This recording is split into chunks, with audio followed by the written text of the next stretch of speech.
All right, guys, this is something new Minnie and I are going to be doing. Yeah, welcome to the show. Welcome to the show. Now, we have been the FFBE Podcast. Now we're doing video.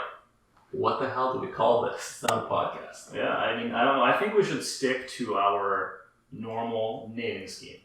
So how do we name things? We just call it what that thing is. FFBE videos? So our first show was called the FFBE Podcast because it was a podcast about FFBE. Yeah. We just called it FFBE Video or FFBE Show. Hey, or the FFBE Talk Show. The talk show implies where we have guests. We might join us for all the FFBE celebrities. How about the FFBE Twin Chairs? Yeah, I like that. That's potential. All right. I don't know. You know what? I think we should keep it simple. Just what do you want to call it then? FFBE Show. Or the FFBE Show. Maybe not the, because then it implies it's like official or something. It's not. Yeah, it's not. It's not official. Yeah. And that's why I'm nervous to call it that. Yeah, fair. How about...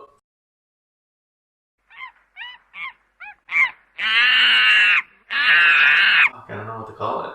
I don't know. The FFBE... That's why I like talk show. The FFBE... Right. But it's not really a talk show because we don't have guests. That's fair. I agree with you. Well, you still call it talk show. I don't care. It's great. It's the FFBE Talk Show. So welcome, guys, to episode 1 of the FFBE Talk Show. And I guess for anybody who's been listening to us on the podcast, for you guys, not much is going to change. For you guys, everything's going to change. But we're going to be putting out a show on YouTube as well with some video elements to it. Because it'll allow us to, I think... Basically, it's going to let us give more value to the people who are watching, as well as to you guys as listeners. So what we'll be able to do is show some video, some photos, etc. to just give a little bit more value, a little bit more entertainment, while giving the same quality product to the podcast. So the podcast isn't changing. If not, it's just going to make us do more and get better. Plus, it gives everyone a way to get more value out of us. Yeah, I agree. I think there's just some things that you can do over video that are very hard to do over an audio-only medium. Yeah, so 100%. Yeah, we're going to link the YouTube channel in the description after the show, so check it out if you're interested. 100%. Check us out, even if you're not interested. Let's get into the show. The show!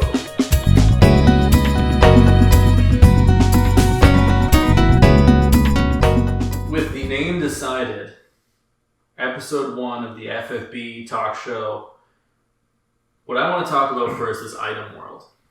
Yes. Item World got delayed, and now it's here. Long awaited. I mean, so what are the items or weapons that are bonuses this week? You got swords, whips, guns, and fists. Getting that extra enhancement if you get the rare. Everything else is normal. So everything else is level 3. I think that's and these ones get a level 4. These ones get a little bit extra. Yeah. So it's a good chance to focus on them if you want to. I know, for example, whips are kind of weird. If you haven't hit that MP parameter mission, whips can help you. Whips are great because their rare is 40% MP flat, which is amazing. Yeah. Not amazing in general, I think, but amazing for that mission. Yeah, I agree. Another thing, so for me, for example, the swords. Yeah. Or is it knives? No, it's knives. Swords? Not swords. Sorry, knives. No, it's swords. Swords? No, because knives are... I'm going to show you. LB gauge fill rate. True. Yeah. It's swords. Yeah. Fuck. Do you want to redo it? Yeah. No, it's fine. I screwed up. It's swords. That's fine. I will edit just just put over my mouth. Let's put swords and bleep me out. Yeah. Or just take I'll just say this swords. Yeah. And you can just put that over it's the fine. knife. Yeah. It'll be great. So anyway, for example, there's a sword that we got recently in an event. I think either a few weeks ago or a month ago or something. It's called Ragnarok. It's got some passive dodge on it. It's great on dodge builds if you want to use it on some of your tanks. That's what I do. Yeah. So unfortunately, I haven't invested a lot into tank TMRs or tank gear. So I haven't been able to hit that HP parameter mission. Me either. So I'm trying my best to get this Rock with the HP plus 20% or HP attack technically, but I don't care about the attack. And then trying to get as much HP on there as possible. And I cannot tell you how stupid Item World is, because I'm getting like attack plus 15%, attack plus 12%, spirit plus 12%. I'm jealous. And on any other weapon, I would have been just in heaven. Yeah. But the fact that I want HP and I'm getting like HP plus 1%, HP plus 3%, increased defense, whatever the passive thing is that protect, level 3. Yeah. I'm just getting garbage for what I want. This Item World has been fucking shit. I have the opposite problem. I'm just getting 1% of everything. All I want is attack. I'm trying to get my FFBE Excalibur, the one from the attack parameter mission. I'm trying to get that up because it's a really, really good two-handed weapon. All I get is 1% attack. I literally got out on one run, 1%, 3%, 5%. What am I going to do with 9% attack? Like, everything else is better than that. And then it's giving me like, here's 10% spirit. Here's 10% defense. Yes, that's what I want on my Esther. 10% spirit. Yeah, you can make her a little tankier. That's all. Well, yeah, I guess so. Tango's magic hits a little bit easier. Screw that. Just give me the attack. All I want is damage. That's fair. I've been there, man. It sucks. That's Item World, though. Yeah, I mean, there's not much else to say. Get some free stuff. Yeah. Enjoy. Try to get those parameter missions done. Item World is the time to get those last little percentages that you need. Now, we also have the Final Fantasy VII exploration mission going on. With that, there is some decent... it's not some decent... There's a couple pieces of equipment. One of them is decent. There's a staff you can get in there. It gives you like 94 spirit. Not bad, with a bit of, I think, HP on the side there, if I'm not mistaken. I think something like that. It is a decent spirit staff. Yeah. It's not amazing. It's the only thing worth mentioning in that. I agree. I think it's probably one of the highest spirit staffs with an HP passive on it. So as far as like tankiness, it would probably be a great item for your Bosch if you're running him. Exactly. You can equip stabs. But I mean, it's like you said. There's lots of other stabs that beat it out. It's nothing super good, right? The only thing I mentioned there, beyond that, do it to get the free trust moogles, basically, if you beat the mission. I don't know how free they are for everybody, but if you complete the mission, there's always those little items that you get for free, right?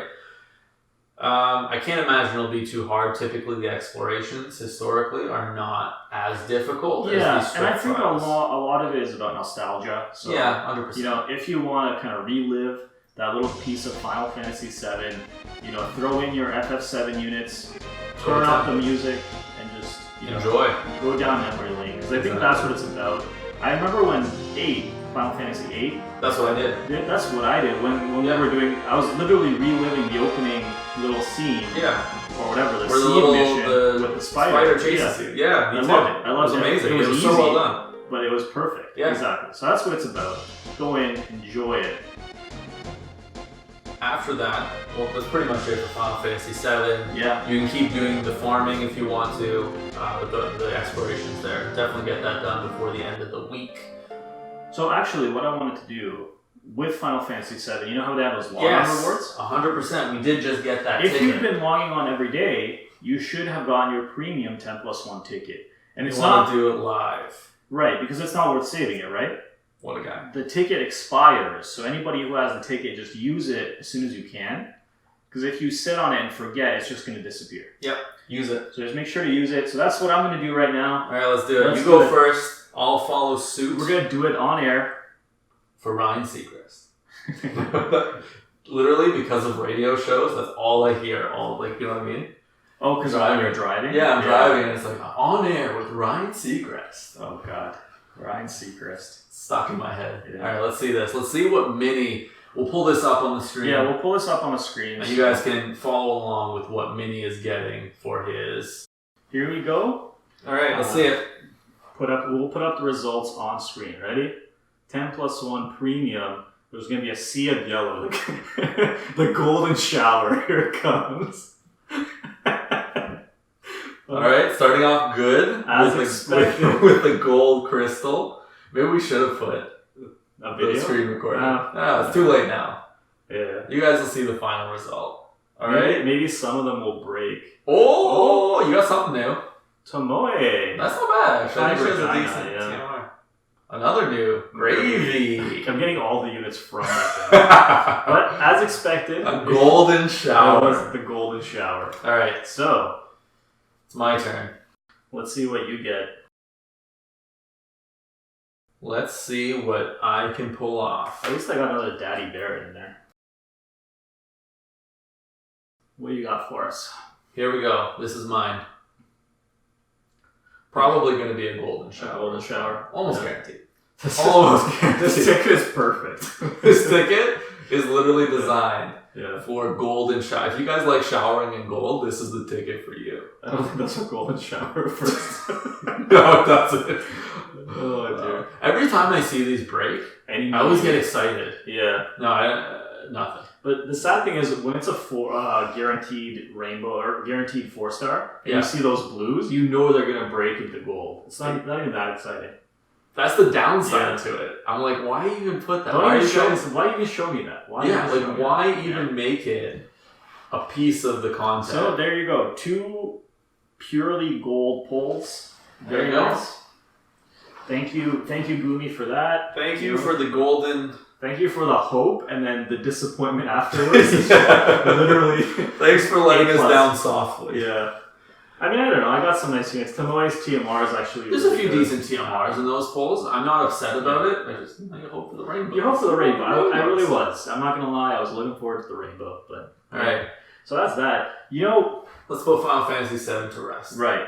That a little bit like I was really excited about that, and then not so excited about afterwards. Yeah, But something I am really excited about is the new Awakenings. 100%. I just They're gonna be mentioned amazing. how much of a FF8 fanboy that I am. Yeah, me too. And this is perfect for me because 2 units, the only 2 Final Fantasy VIII 7-star units in the game. Yeah. And they're getting ability enhancements, which I'm pumped for. Yeah.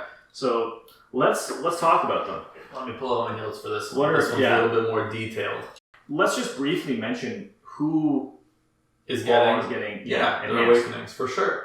So we got a few units that really are insignificant. So basically, moving forward, I should mention this, when we do our unit reviews or when Awakenings come out, we can briefly mention that these things have happened, but unless we're really excited about it, we're probably not going to cover it. We're going to be focusing on covering the things and the units that really get us excited from each different Awakening or a release of units.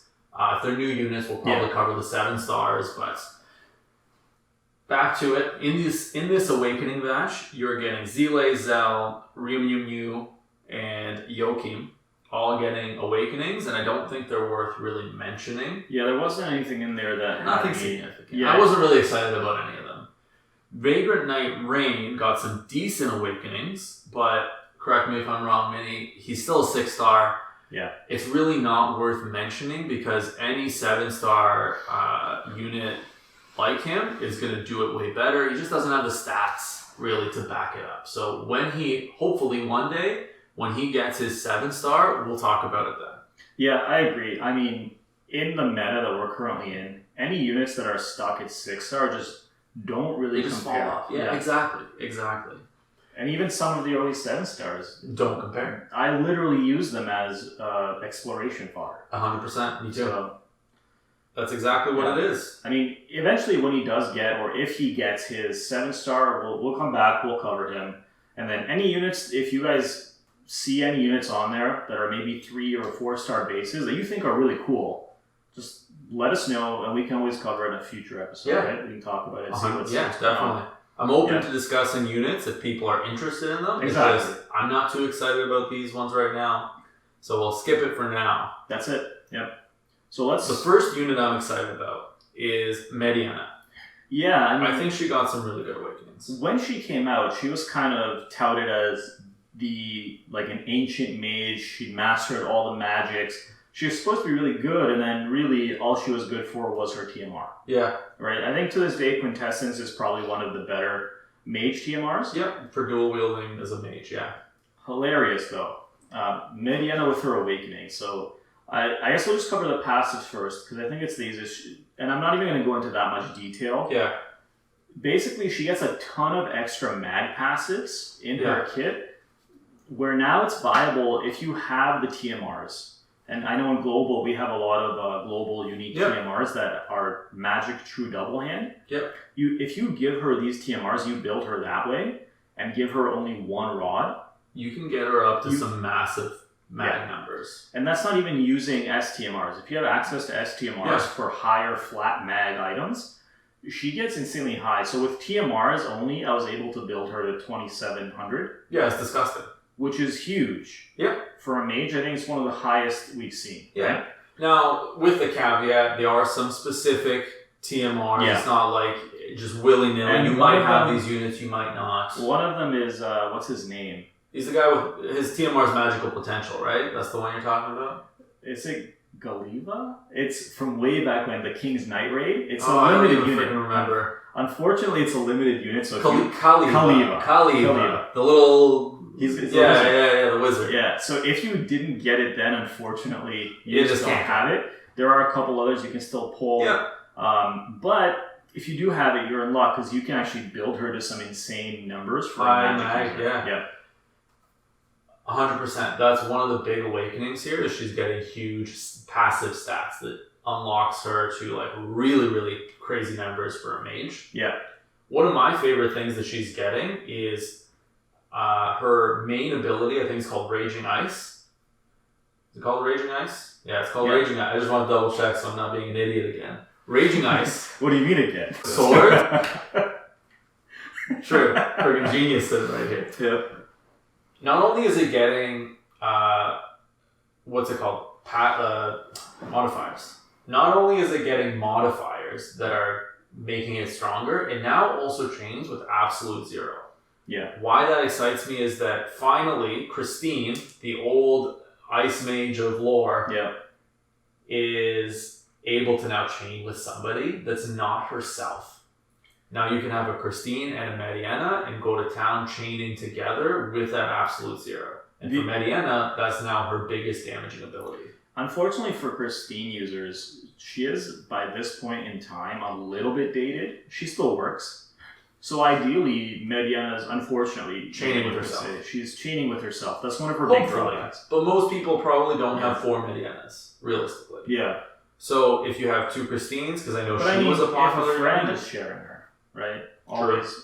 That's something to consider. It's tough, because she's also ice locked, which is another thing that would maybe limit people from sharing her, because not as many or as wide a range of uses. But keep going. Like, tell us a little bit about her abilities, her new, like what she does. So now she's able to basically chain and do crazy damage with that Raging Ice. Plus, her freeze got awakened, which used to be her main ability. Now it does 90% imperil to ice. Mm-hmm. Although she's ice locked, 90% imperil on command. Really strong. Yeah, and it works really well for her because she has innate triple black magic. Yep. So she can easily weave this into her rotations without losing stacks on her Raging Ice. Yeah. So, and even if she does lose stacks, she can stack Raging Ice to max in 2 turns. Easy. So she doesn't suffer too badly from getting KO'd. And when she does hit that max damage, she's actually hitting pretty hard, especially... if you are able to do that true double hand build to give her that high mag stat, I think overall she's an amazing unit. Her only drawback is that she's a mage, which means she can't change her elements. She can't equip a different rod to give her access to. It's true. She's stuck with ice. But if you are in a battle where ice isn't resisted, I think she's fantastic.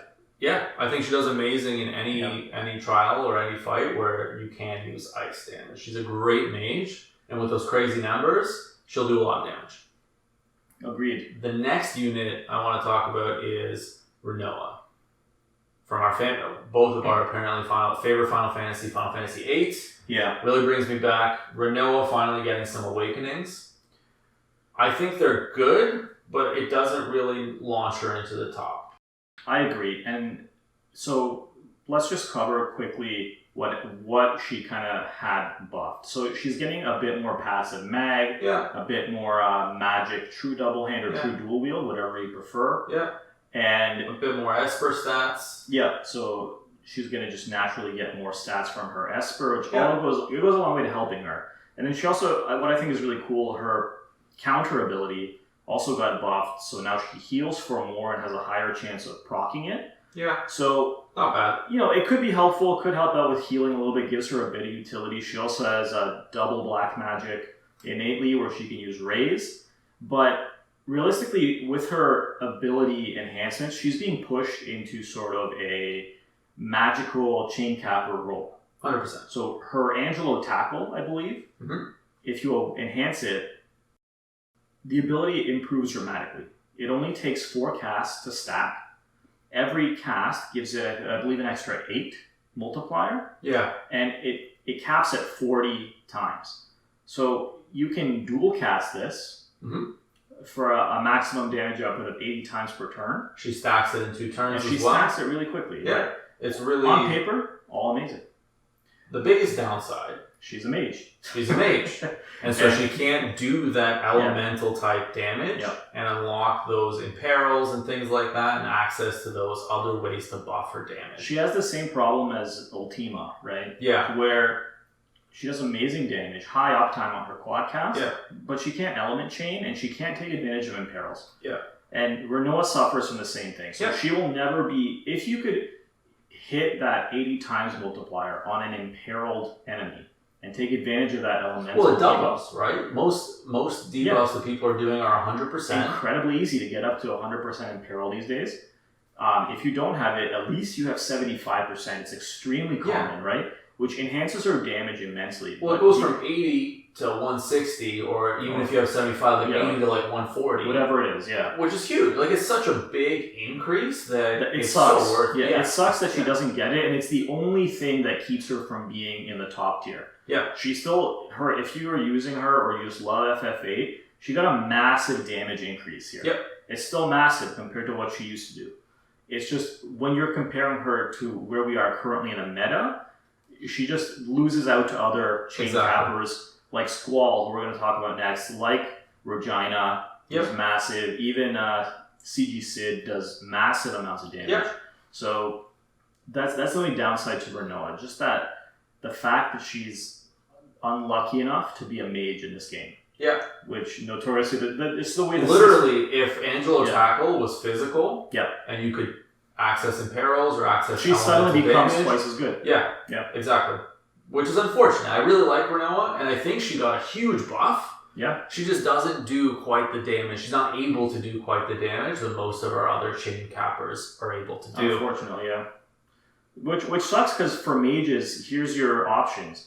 You're either element locked like Mediana. She's amazing, but she's element locked to her one specialty. Or you're not element locked, but then you just have no element and you can't take advantage of any of it. It really sucks. So it's just mages in this game are never going to be better than DPS. It's just because of the way the systems are set up. I call them DPS, but I meant physical damage dealers. Yeah. It's just the way the game is set up. Unfortunate, but true. Yeah. We just got to live with it. Now, this next unit, in contrast, he is a physical DPS. Squall coming in with some massive awakenings.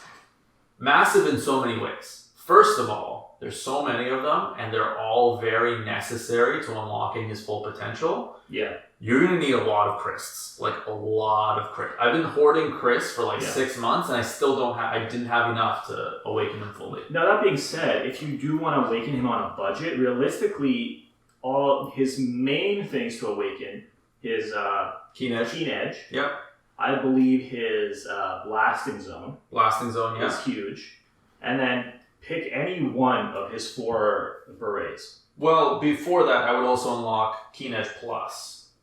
So his defense thing that allows him to do more damage on Now, here's what I'm going to say about Keen Edge Plus. I think it would be good, but I would prefer to have him at least be able to self-imbue an imperil if I had to choose. That's fair. Because Keen Edge Plus compared to fully enhanced Keen Edge, it only really adds an extra, I want to say, total of... Either way, 2 or 4 times. It's not as worth it as adding the element. That's fair. And that's if you had to choose. If you don't have to choose... Unlock everything. Unlock everything, and if you can't unlock each of the elementals, just unlock 1 or 2 or as many as you can, or whichever one you need at the moment, right? Yeah. So the main things he's getting with that, like you were mentioning, is the same stacking mechanic as you've seen on Xeno, Axar, etc., where using certain abilities buffs that main ability you're going to be doing your damage with. And Squall now gets that. He can get up to some really, really high numbers. Yeah. And I mean, Squall is the ability enhancement that I was hoping for Cloud. Yeah. Legitimately. He basically does everything Cloud does, but on steroids. Yeah. Which I guess makes sense, because Cloud, he's got access to 1 Barret. Yeah. Squall has 4 Barrets. Yeah. I mean, 4 times as good. Yeah. Sound logic. He's got Wind Barret, he's got all the Barrets. Yeah. Oh god, that's stupid, terrible, but hilarious. Yeah. I love it. Yeah. Now, one of the many reasons. Speaking of the Barret, Squall is better than Cloud. Speaking of his Quadra Barret abilities, all of those, if you awaken them, now chain with Absolute Mirror of Equity, which is a nice buff, not the main thing you're looking for. It's getting you 5 turns of Elemental Imbue for Squall. Now that's the big thing. And on top of increased Imperil. 75% Imperil. For 5 turns. For 5 turns, and 5 turns of that element. The 5 turns here is key, because we'll talk about it later, but his main rotation, right? It's 5 turns. 5 turns. It's 5 turns. Let's talk about it now, because I just have to say 1 Barret and they're all the same. They're all the same. Up to 75 Imbue. Yeah. Gives you that Imperil. Just before we jump into it, I want to say there was a little trick with Squall before you awaken his different elemental attacks, where you could self-cap his chains. Because their frames change when you enhance them, they're now Absolute Mirror of Equity frames. It gives him access to chaining, but now they come too slow to have him actually cap his own chains. Yeah. So that's one thing you're going to give up. But in my opinion, it's worth it. It's the damage output for Squall, if you're using that method, basically gets halved, because you're not getting 2 casts of his Keen Edge. Right? So in my opinion, it's not that big of a loss. Yeah. Not that I would use him as a chainer anyway, because the elemental berets, they don't do it. Their modifier. Their modifier is really low. You're mostly using them for utility. Exactly. And I mean, it's great because it gives Squall access to 4 elements, and he can pick and choose his elements. He can change them mid-battle if he needs to. It makes him a very versatile unit, which I love. Yeah, I love. It's amazing. Similar to who were we talking about before that had a lot of elements? I don't remember. It doesn't matter. There's a few other. There is one unit coming up. That's what it was. Yeah, I was reading about it. That's what it was. You were pretending to talk to me. Yeah, I was definitely pretending. Anyways. I can't wait till we get on the show to tell him about this. Yes. Let's talk about Squall's now Keen Edge. And if you are able to awaken it, Keen Edge +2. The new mechanic for that is that it's split into 2 hits. Yep. But both hits do the same damage as the original Keen Edge. Essentially, awakening Keen Edge doubles its damage. It literally doubles its damage. On top of giving it... extra modifier for itself. Yeah. So the next time you cast Keen Edge, it does even more damage. Yeah, pretty much. So the way Squall, you want to use him now is turn 1, you want to dual cast one of his elemental berets. Yep. With Blasting Zone. If you enhance Blasting Zone, it does a bit more damage, but at +2, it will also give Keen Edge a 1.5 times multiplier buff. Yep. For 5 turns. So not only are you imperiling and imbuing yourself for 5 turns, you're buffing your Keen Edge a little bit by 5 turns. Or 4 or 5 turns. And then you just want to start spamming Keen Edge. You just want to dual cast Keen Edge. The first cast of Keen Edge gives it another 3 times multiplier that lasts for 5 turns. And you just keep using it until you hit turn 5. Which is when his new... It used to be a pass. It's hilarious. Yeah. So I love this because it used to be defense +20%. Yeah. It's a passive ability. The first awakening gives you defense +30% because Squall just wants to work on his defense a little bit. Eventually, he's like, screw this. He realizes the defense is useless. That the best defense is a good offense. Yes. He gets rid of the defense passive, turns this into a keen edge ability, which does more damage and doubles. Yeah, it's insane. It's available on turn 5, has a 5-turn cooldown. So once you're done stacking your keen edge previously, you can use this ability, and it will benefit from all of the other stacks that you've built. Yep. And you can cap super hard on turn 5. So basically, the rotation you're mentioning is using an element, whatever element you want to use, and then using Blasting Zone. After using Blasting Zone, you're just casting Keen Edge over and over until turn 5. You cast the Keen Edge +2. Yeah. Probably Keen Edge with Keen Edge +2. I'm sure you can dual cast it. I haven't tested, but most of these abilities are dual cast. It wouldn't make sense to hamstring. It would hamstring this turn 5. Oh my god, it would be terrible. I wouldn't bother using it. I'd rather dual cast Keen Edge. And the nice thing about Squall as a chain capper is it comes very quickly. So it's very easy to time to be able to hit either both strikes at the top of the chain or the first strike somewhere in the middle with the last strike getting the full 4 times. Yeah. So with these buffs, he's actually like, I don't want to call him like a mini Regina because he does comparable damage to her. Mm-hmm. I still think she does more if she has proper setup. Yes. And that's where the difference comes in. Yeah, Squall's easier to use. We can talk about that a little bit, where not out of the box, because you got to put Chris and Gil into it. Okay, but as far as slot efficiency goes, he doesn't need a specific unit to imbue him. Yeah. He doesn't need a specific unit to provide imperils. If you can get a higher imperil, great, but 75% is decent. Yeah. All he needs is 2 people to build a chain for him. Yeah.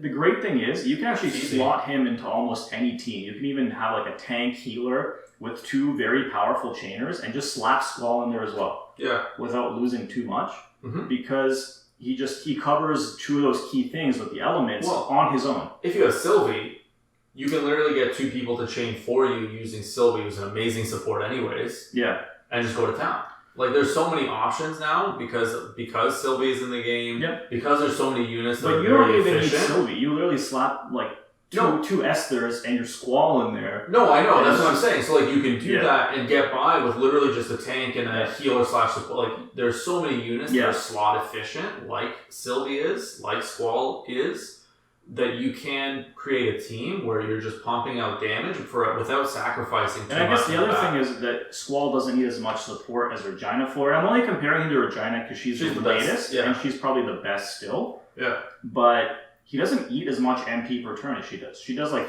she needs 300 MP per turn, and Squall doesn't need even half that. That's why I say Squall is easier to use because you have to pump in a ton of Chris and some Gil, but what's easier to get? 3 new units, 5 new TMRs. It depends. If somebody hasn't been saving Chris, they gotta wait till next month for Chris for it. No, you got that Chris run you can do.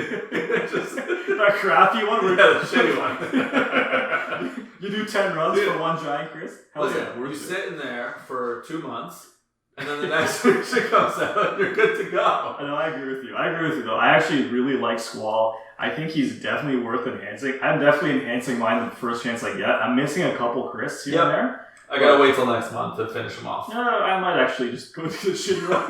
No, it's too much to farm. Are you kidding me? Finally, I have a great Final Fantasy VIII unit that I actually can't use. I know, but there's like 7 things to farm this week. I barely have time to play. I know, it sucks.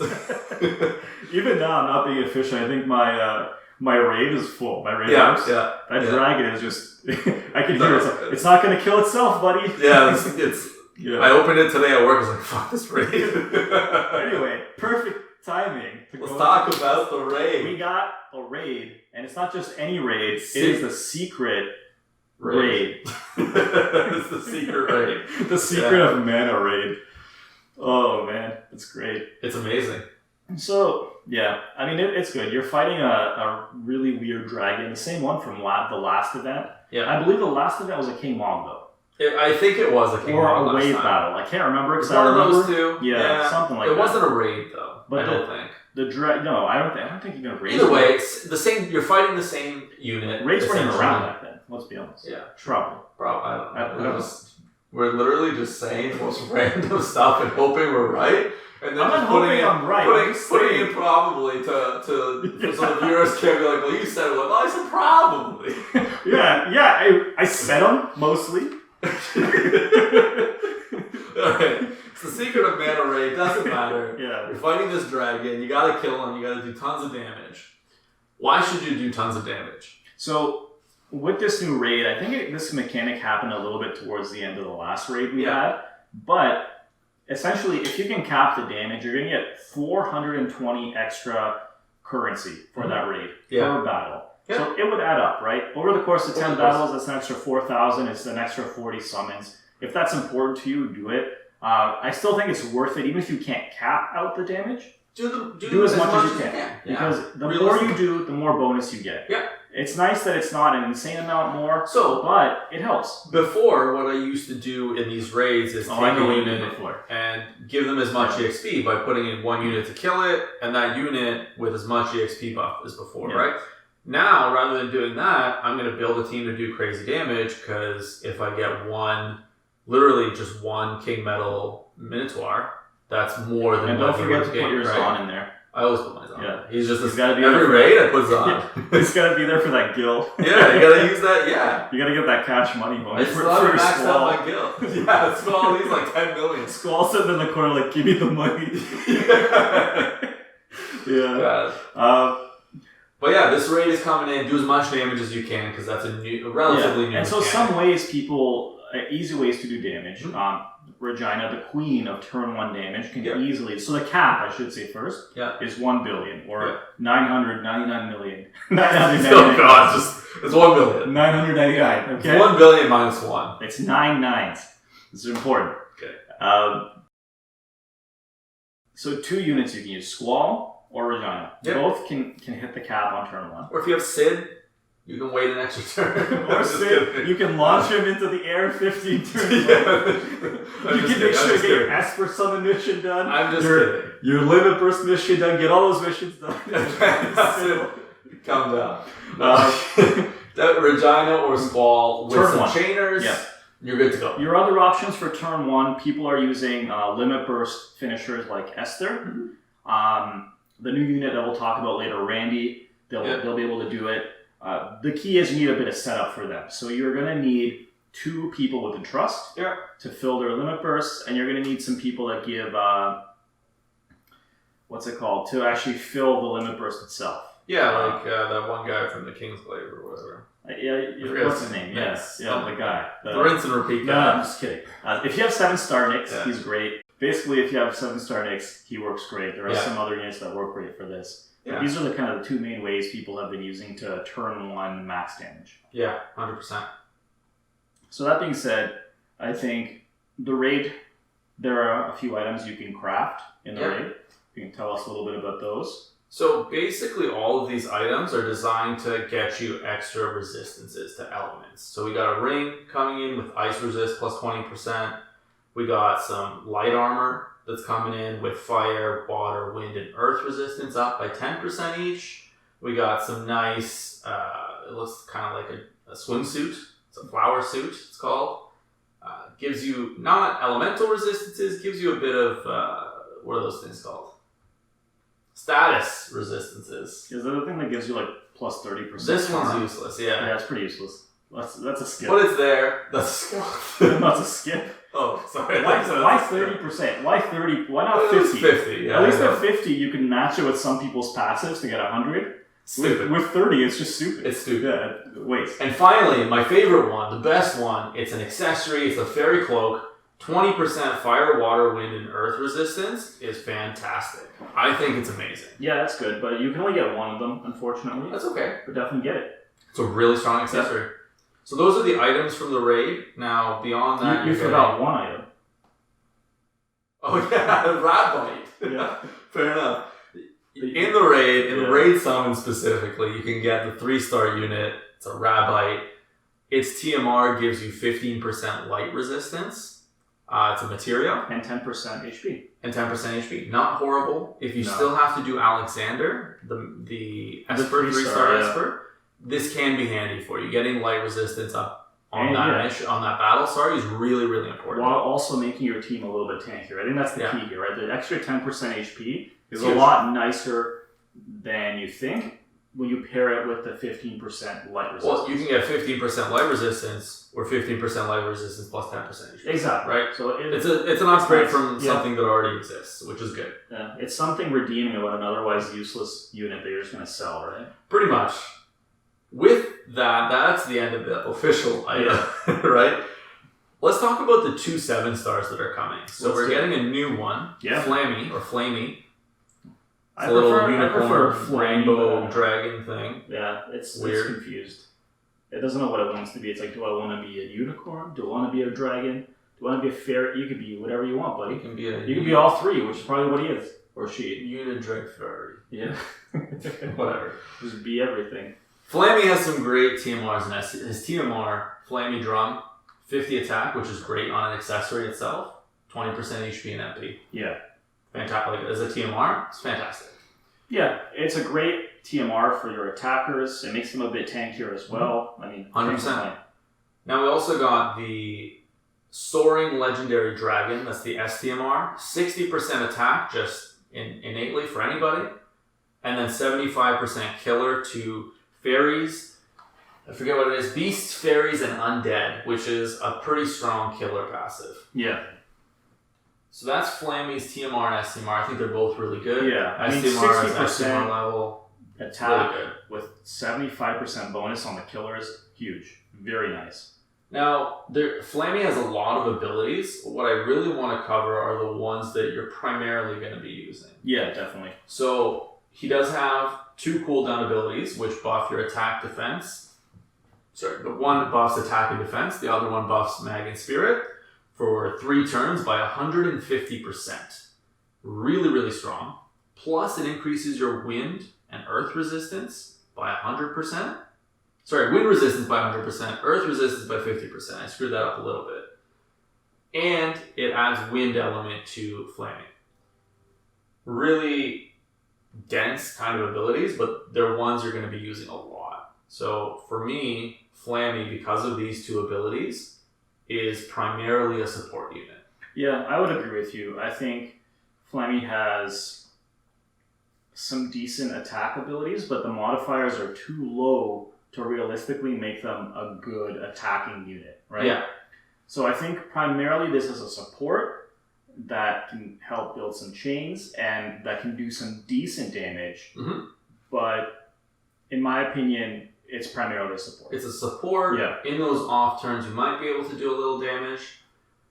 There's not too much there. The main other thing you can do with Flammie is build Esper Gauge using its abilities. So there's a few in there that build Esper Gauge. It can kind of help you for those Esper filling missions. You don't necessarily need to take a summoner now. You can take Flammie as your support, build some Esper Gauge in some of those trials where it's like you need to summon an Esper. Can help a little bit. Now, the final thing the Flammie has is his or her, gender is listed as other. The final thing Flammie has is other's limit burst. Yes. It's called Elemental Calling. Insane. Absolutely insane. Mitigates damage 54% at max level for 1 turn. Yes, it's 1 turn, but that's all you really need for those big threshold moments. Increases fire, water, wind, earth, light, and dark. Elemental resistances by 70% for 3 turns. And then increases your attack, defense, mag, and spirit by 150%, which is huge. It's same as those cooldown abilities that Flammie has, but this is an easy way to recast it. Yeah, and the mitigation is nothing to be laughed at, with it being I think more than over half. 50%, right? 54%. Yeah, it's insane. Which matches Wilhelm's ultimate, limit burst. Limit burst, yeah.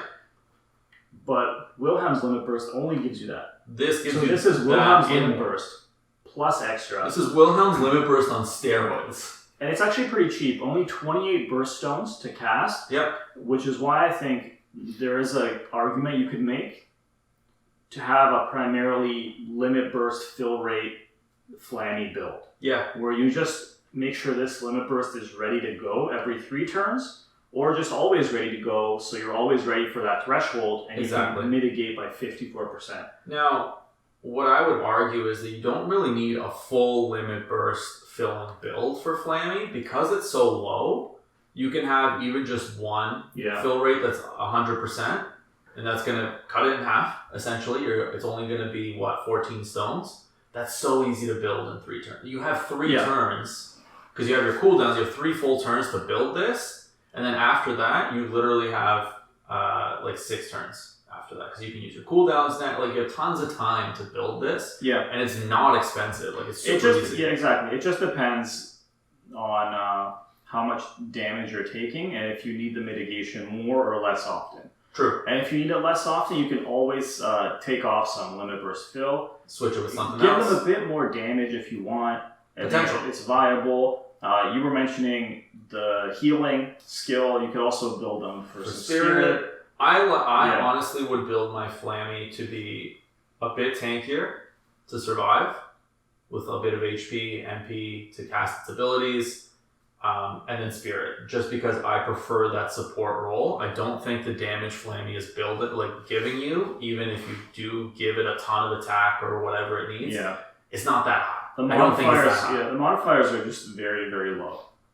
But you were saying that you would prefer have that core of having support or whatever. Yeah, I would burst, and then the rest fill it with attack. Yeah, I was saying that I just like the limit burst build a lot, and then just slap on as much attack as possible to help her Oreo rate. Yeah, change. It's a very low modifier though, so I mean, it would literally just be there to build the chain. Yeah, I don't know. I wouldn't hang my hat on it, but.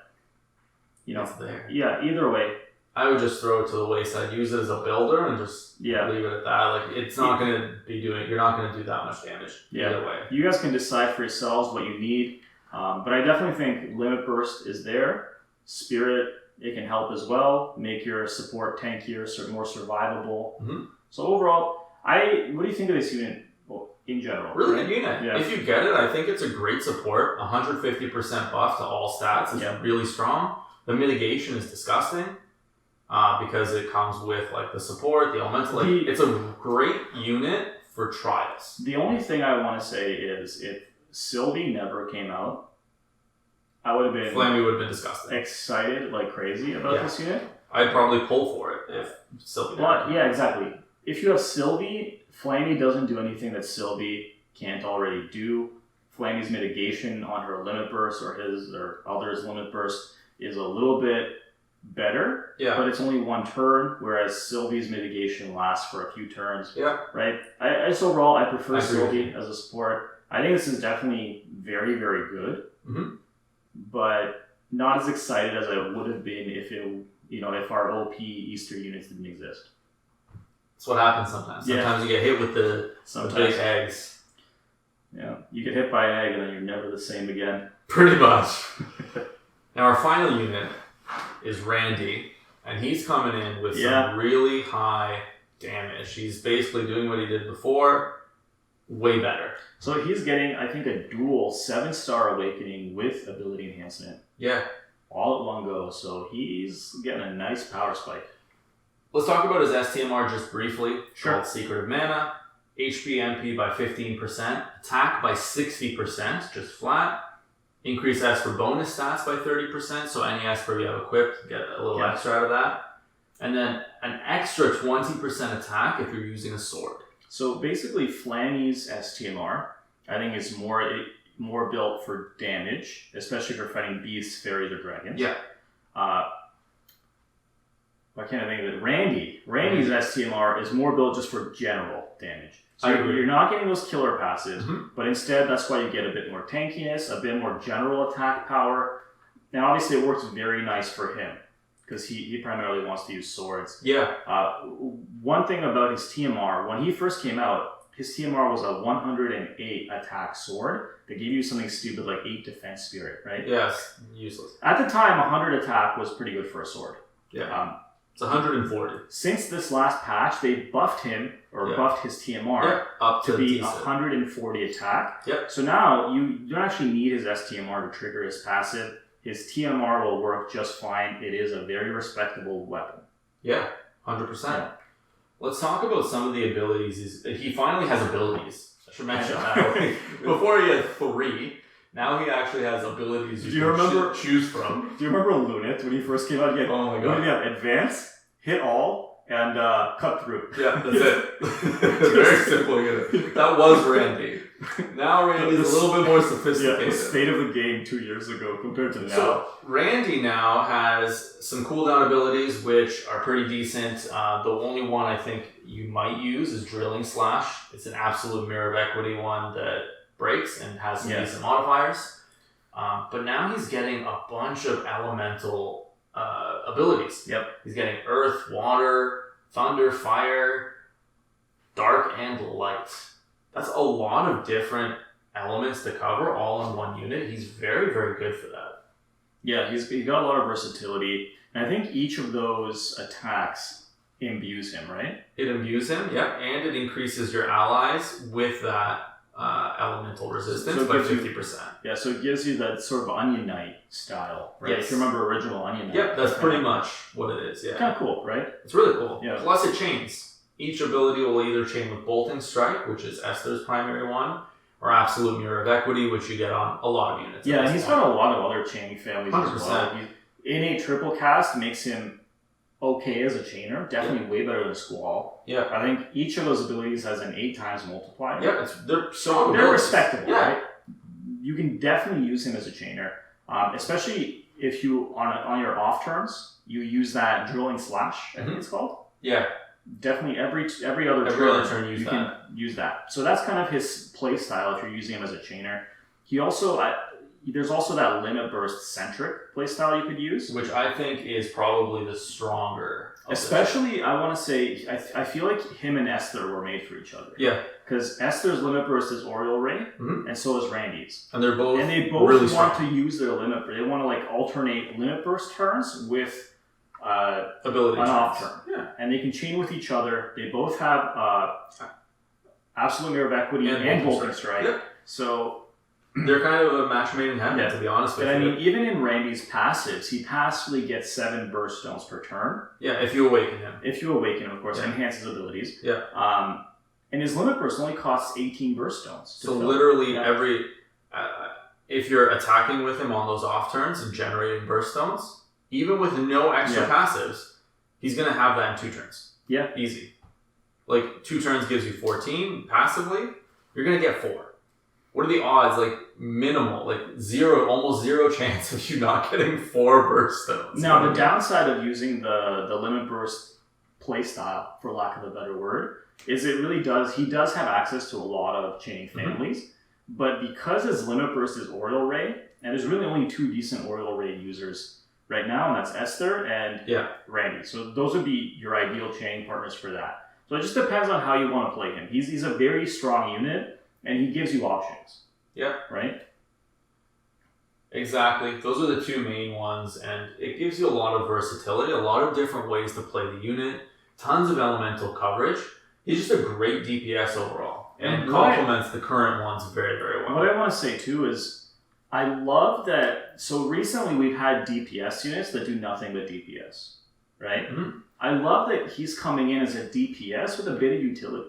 Yeah, I agree. So if you need a little bit of elemental resistance for your trial or whatever you're going into, and you don't want to dedicate a slot to a green mage or whatever, you can just bring Randy. Yeah. And he will give you resistances to 6 different elements potentially, which is great. Yeah, it's huge. It's such a significant like half the damage on those elemental. Even though Flammie is awesome and their limit burst gives you 70% to a range of elements, if you know the element you're up against, you can potentially, or even if you need 3 different elements, Randy, because of his triple cast, he can do that. Yeah. So overall, I think he's very strong. I think he's definitely worth pulling for. The only caution that I would give people is he is limited. So when the banner is gone, it's gone, and if you don't get a duplicate at least, his 6-star form is straight garbage. Yeah. Just straight garbage. So it's going to be a risk. Be careful. Yeah.